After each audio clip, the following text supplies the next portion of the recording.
Check. Yeah, it seems to be working.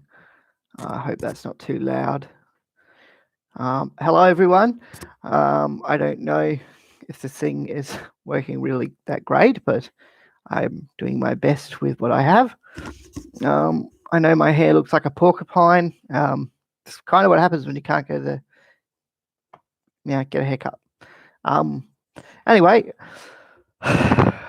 I wanted to talk about what's going to happen after COVID-19. To be honest, there's been a lot of questions raised, and I think we sort of need to discuss amongst ourselves and everyone else, like, what's going to happen. Okay, because there is going to be like repercussions. There's going to be for people's jobs. There's going to be effects on the economy, effects on movement and restrictions, and basically all around there's going to be big changes, I imagine. I could take those off. Look, first off, let's talk about civil liberties. Okay, important stuff here. So at least here in Australia, the government is, finally got what they wanted. They got a lot of control over the population. I don't know whether that's a good or a bad thing. It's just it is what it is for the time. And look, I don't. Okay, so someone was asking me, do I think that our civil liberties will be reclaimed after all of this? No, I don't think all of them. I think a lot of them will be restored, but I think that there will be powers that they may retain from all of this, I believe. Look, I don't. I believe that government is an opportunist. I don't believe they intentionally engineered the coronavirus. Of course, I don't think that. That's crazy. But what I do think is that the government are opportunists, and I think that if they can gain more control and more power, then they will. Like, that's just going to happen, because you're talking about the government here, and that's what they want. They want ultimate control and power. That's how people in government operate, as far as like way up the top. I mean, people like everyone else, like you, myself, and everyone else, and people that may work for the government. Obviously, it's not what most people seek, but the people that do get to the top of government, they want ultimate power. That's what they want, at least in their own world. So countries around the world, I would expect that a lot of civil liberties will not be retained, that at least to a certain extent. Hopefully most will get restored, and if not all, but that's something, that's food for thought anyway, something to think about what's going to happen. Yes. So economy wise, right? So at least for Australia, I don't know about the rest of the world and how your countries are holding up, but Australia is pouring a lot of money into the economy. I don't know where this money's coming from. A lot of people don't, actually. And I've heard people say, well, they're printing more money. Well, yeah, that's not a good thing. Just to start printing more money, because that makes it worth less. So printing more money is not an answer, and it's not a solution. You have to get the economy going again, basically, as soon as possible. You have to restart everything back to normal. The thing with life is things have to sort of return to normal. Regardless of anything, at some point things have to return to normal. Life has to continue as is, because that's how people live, and that's what our economies run on. So yeah, I generally think that it's I suppose they are thinking about it. I have to say they must be, and they probably, and for people that turn around and say, oh, well, the government, they're going to want, it actually doesn't benefit the government to have the economy in the toilet, or stagnant, or not doing anything, because most of those people in power crave money, and money and power is what they crave. And I suppose, money and power.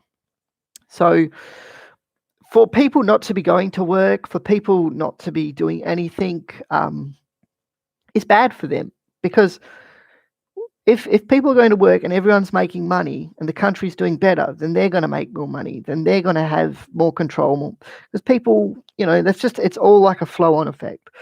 So I don't actually think that the government doesn't want the same thing that the rest of us want, which is a return to normality, like people going back to work, people going back to their job, and work going on as it used to.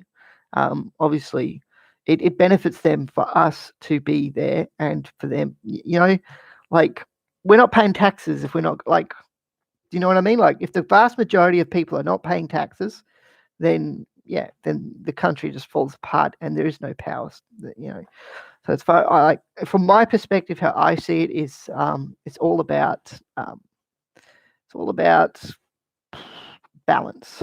But I don't think that they'll give us all our civil liberties back, but I do think they want us going back to work and going back to normal life as much as possible. So I think they do want that, but they are, yeah. So then you've also got the thing of, is this virus going to be around continuously now, or is it, once it's wiped out, is it gone? Like in my area where I live, there's pretty much been no cases of it. And it's quite a large area. I mean, so it's virtually no cases. I think there's been 10 in the whole region, and they're all from people coming back from holiday. There hasn't been from people interacting in the public. So,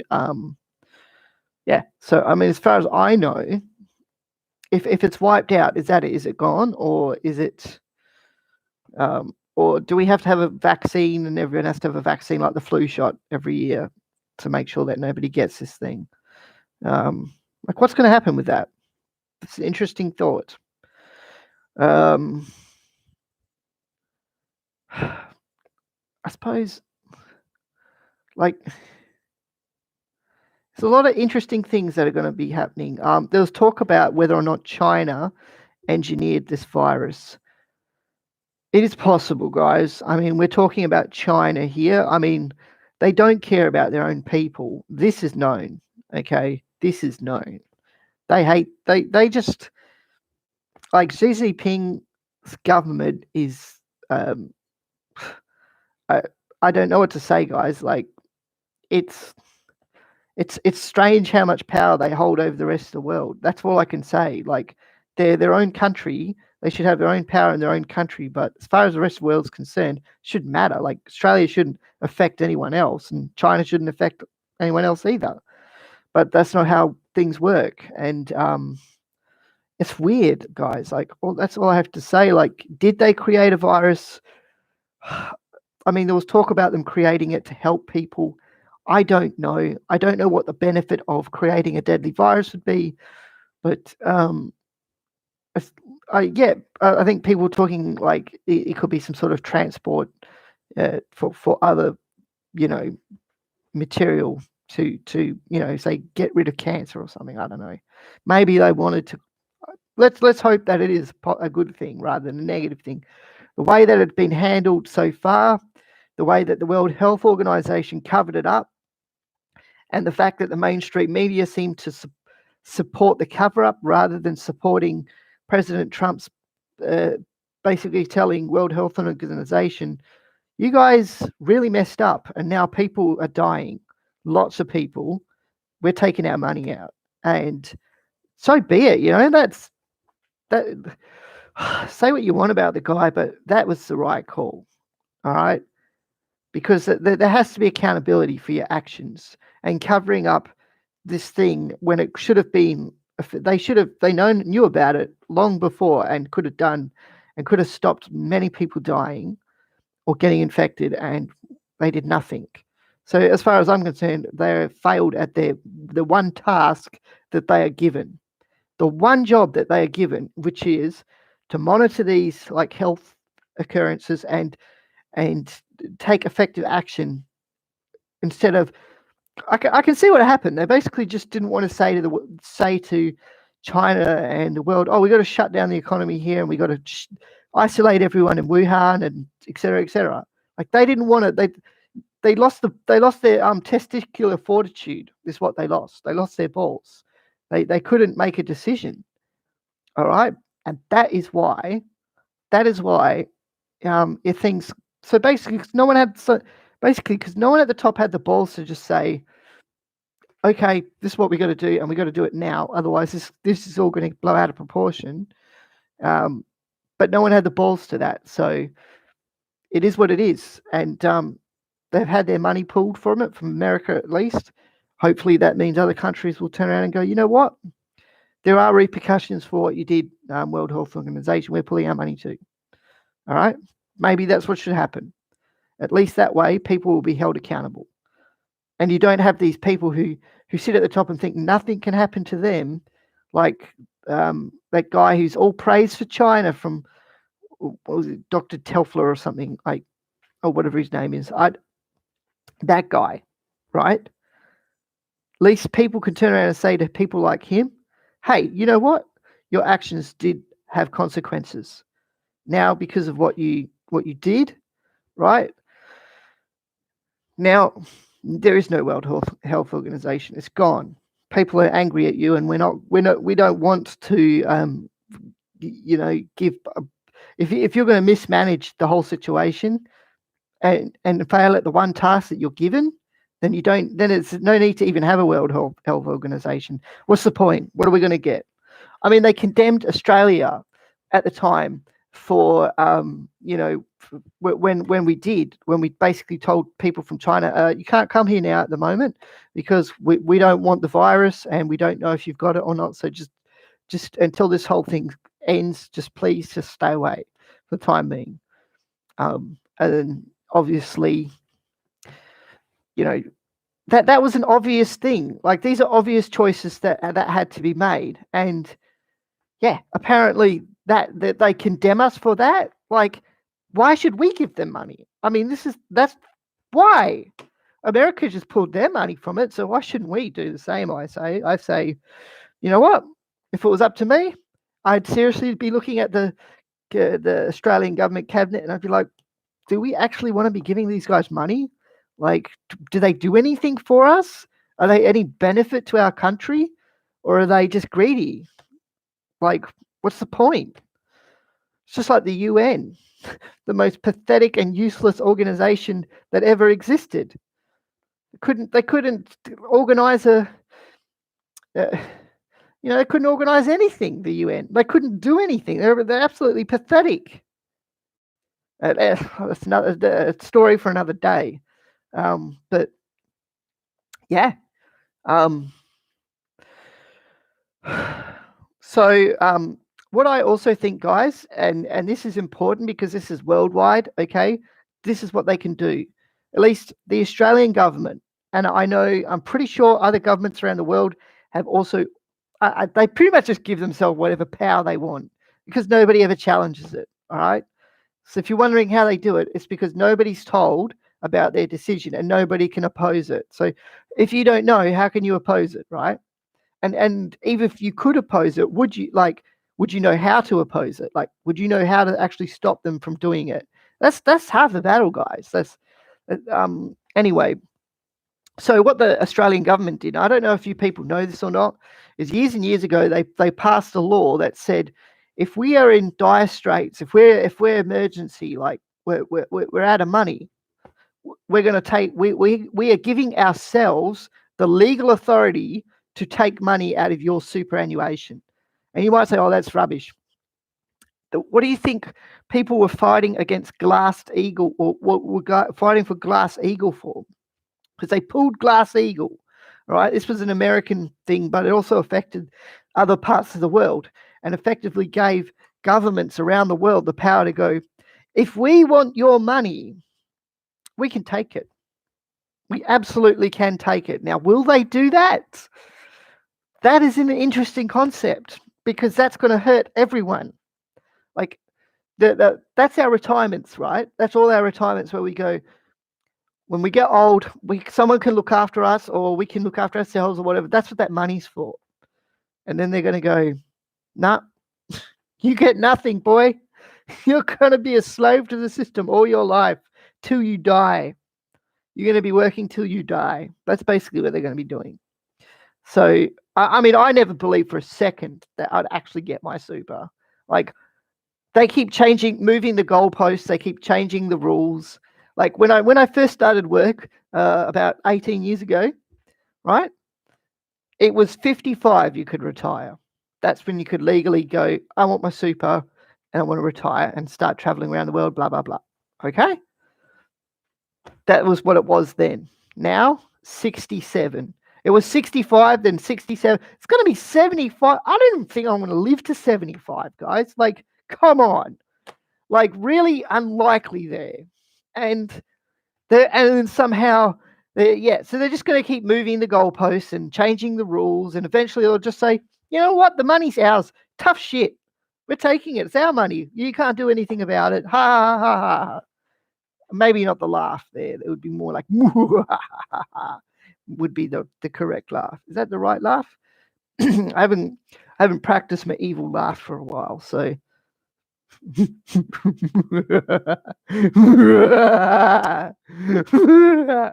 that kind of thing. Yeah.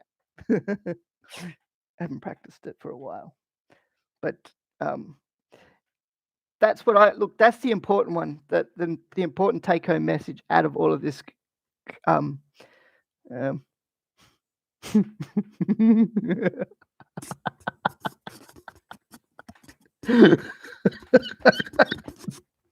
sorry. That's the important take-home message. They're going to take our money because they're going to say, we need money. Mine doesn't grow on trees. You guys have got money in your super. Mine. And then you know where all that money's going to go? It's going to pay big companies to keep the already stupidly wealthy companies. It's to pay them to keep regular Joe employed. Regular Joe, which basically means they're going to take our money and keep it, and keep a section of staff on to appear like they're doing the right thing. And yeah, so they're going to capitalize on this whole situation. They're going to take our money, and they 100% are going to give it to all their big wig friends who are already stupid wealthy and don't need any more money. Like, they could, seriously, all the people that run big companies could retire tomorrow, and they could live like kings for the rest of or queens for the rest of their lives. Would never need to work another day in their life. Not that I actually think they actually did. Maybe a lot of them did. Maybe I'm wrong. But basically, that's what they're going to do, guys. Like, and girls. Sorry, I don't mean to be sexist. Maybe I am. Maybe I'm not. I don't know. No, of course I'm not.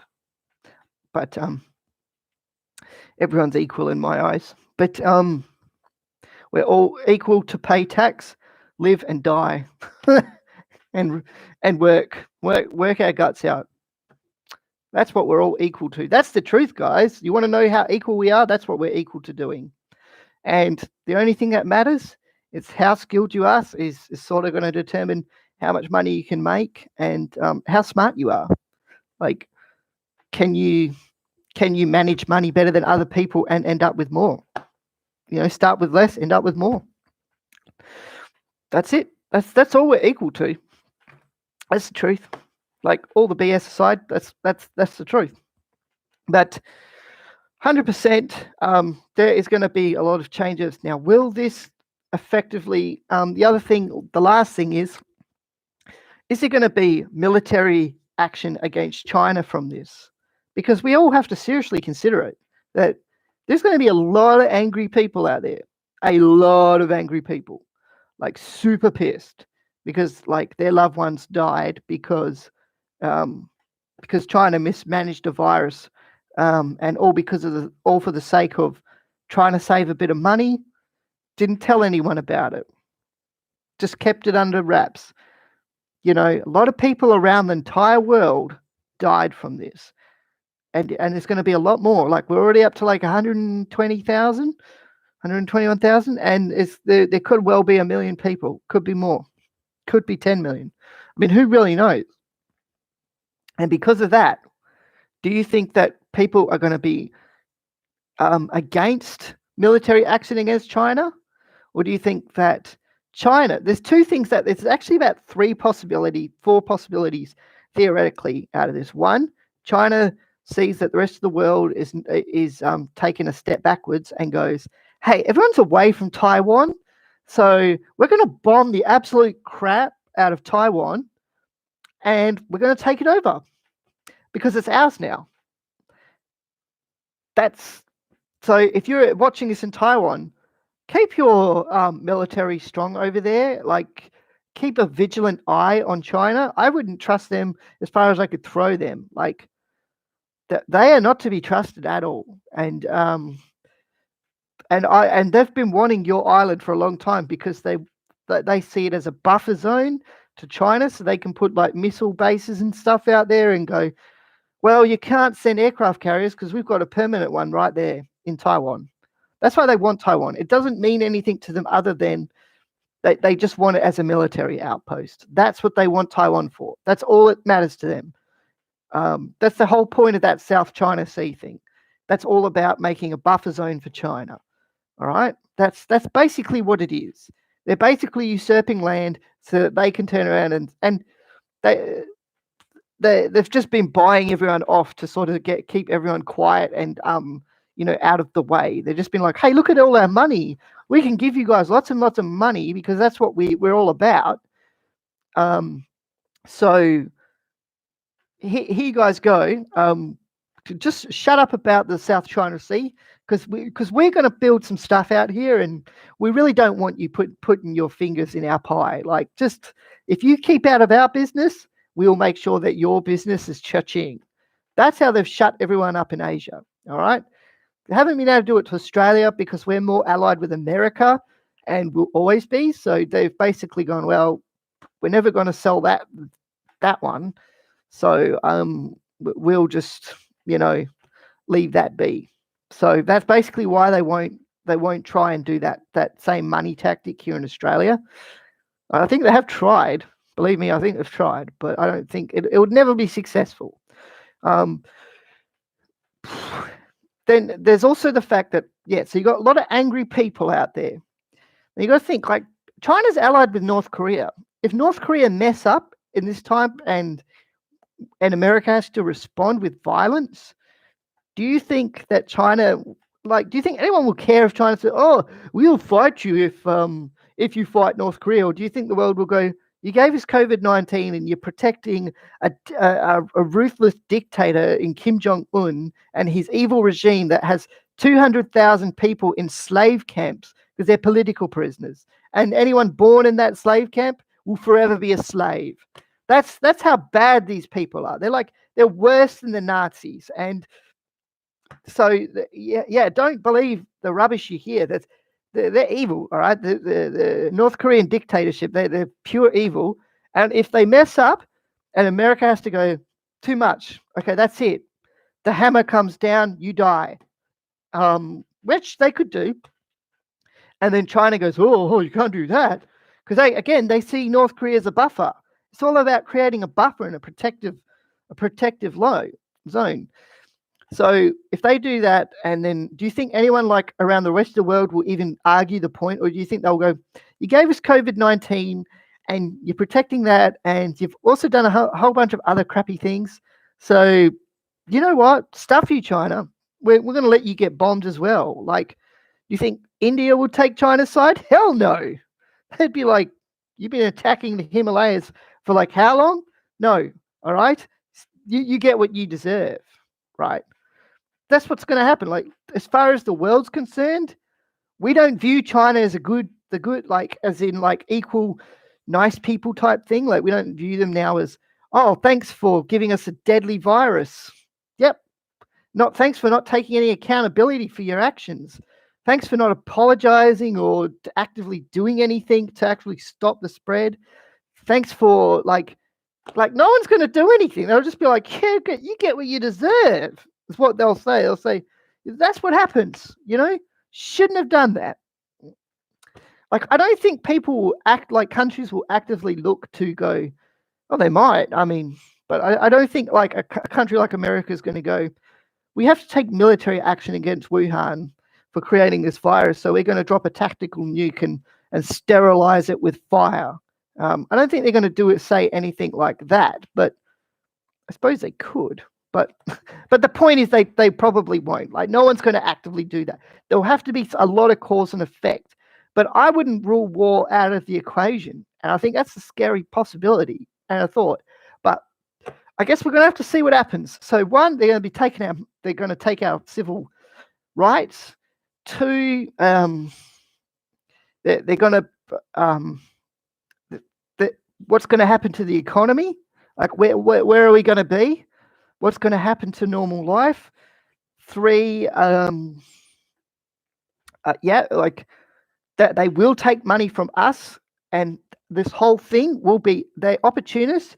They will take money from us. Okay. So as far as our own countries are concerned, that's what they want. That's what they'll do, and they're actively going to do it. And four, the scary possibility is, will there be like a military response to all of this? Will something effectively happen that nobody really wants, but maybe they do want it now? Maybe there's going to be a lot of pissed off families out there. Okay, that's what I'm saying. There's going to be a lot of pissed off people do you think, look at Italy. You think all the people in Italy are going to be like, yeah, thanks, China? Or do you think they might go, if anything happens to China, we're going to turn a blind eye. We didn't see nothing. We don't care. Like, do you think that might be a possibility? Like, if America goes, we're going to take action. Does anyone disagree? Nope. Nobody disagrees. That's what I'm saying. Like, yeah. There is, who knows, right? Who knows what's really going to happen? And and obviously, will there be a I sort of I forgot about the World Health Organization point. Will there be a World Health Organization after all of this? Will anyone even take them seriously at all, or will everyone be demanding that their funding gets pulled and that they're gone? Because I wouldn't be all that surprised if that happened. Like I said, there's going to be a lot of changes from all of this. I just hope that everyone can go back. Even people in China, I hope everyone, including you, can go back to normal life at the end of this COVID-19 thing, right? Like, everyone just wants things to go back to normal, and I don't know if they will, but yeah. And honestly, like, that's it. That's my 2 cents. Peace.